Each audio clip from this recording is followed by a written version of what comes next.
Dibuka dengan Wilhelmus, ditutup juga oleh Wilhelmus. Itulah rangkuman dari F1 musim 2023 yang didominasi oleh Max Verstappen, dan ia tutup dengan raihan kemenangan ke-19-nya musim ini di GP Abu Dhabi.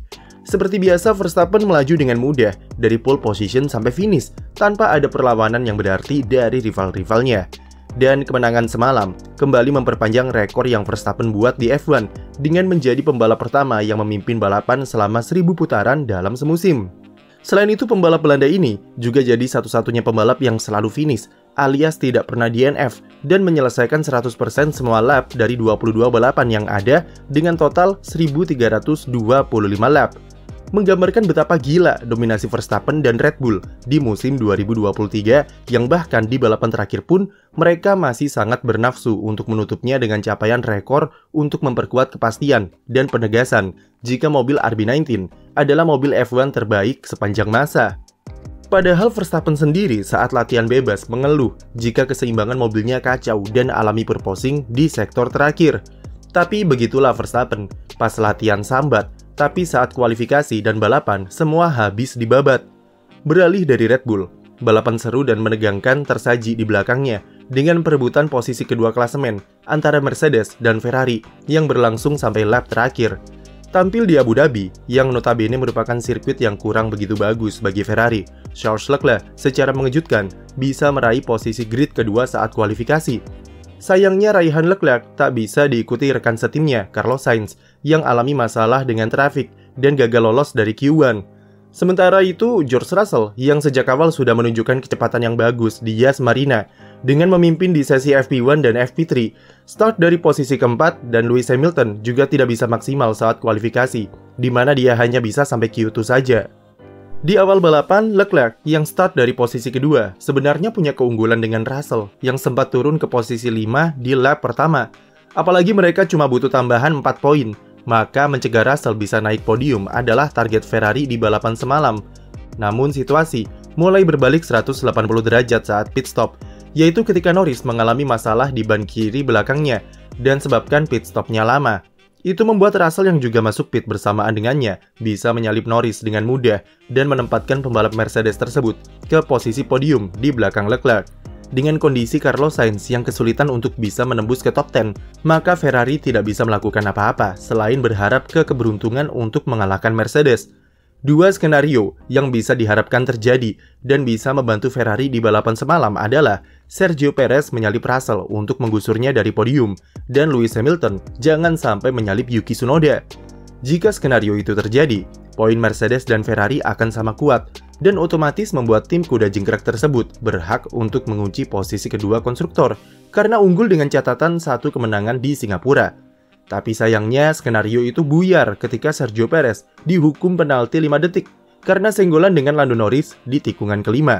Yang artinya, meskipun Checo bisa menyalip Russell, tapi kalaupun dia tidak bisa menjauh sampai 5 detik, maka tetap saja yang meraih podium ketiga adalah Russell. Charles Leclerc akhirnya berinisiatif untuk membantu Checo supaya dia bisa menjauh 5 detik dari Russell dengan memberikannya jalan serta bantuan DRS. Sayangnya Ferrari terlambat memberikannya informasi, di mana dia baru diberitahu soal gap dengan Perez di lap terakhir dan tidak cukup untuk membantu pembalap Red Bull tersebut menjauh dari Russell.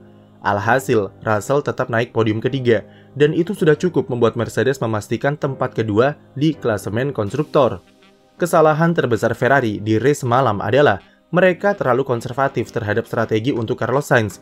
Andaikan strategi 2 kali pit stop dilakukan dengan agresif, dengan masuk pit dan ganti ke medium pada 15 lap terakhir, mungkin situasi Ferrari lebih terkendali di fase penutup balapan. Tapi mereka malah bertaruh dan pasrah menunggu safety car keluar di akhir race. Mercedes sendiri bisa mengunci runner-up di konstruktor berkat musim yang konsisten dan durabilitas mesin Mercedes yang sangat bagus serta awet. Bandingkan dengan Ferrari, yang sejak awal sudah sempoyongan dan kerap kali alami masalah reliabilitas. Itu membuat Ferrari gagal manfaatkan momentum, dan meskipun secara general mereka lebih bagus dari Mercedes, skuad Maranello ini harus puas berada di posisi ketiga.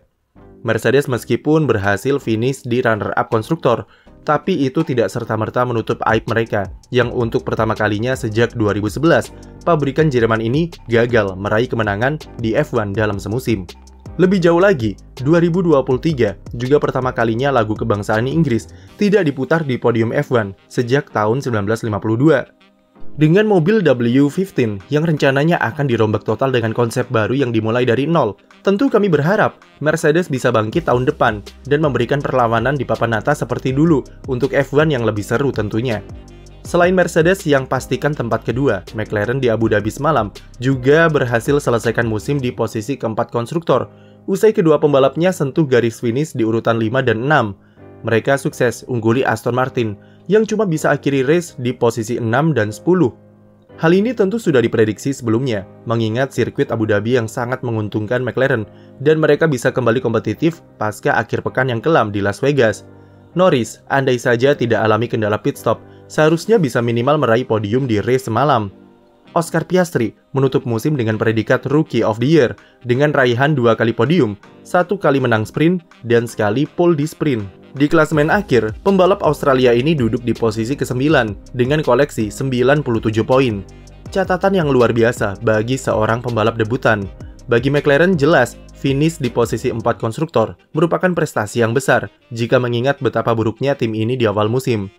Menarik untuk dinanti, bagaimana progres McLaren dengan momentum seperti ini tahun depan.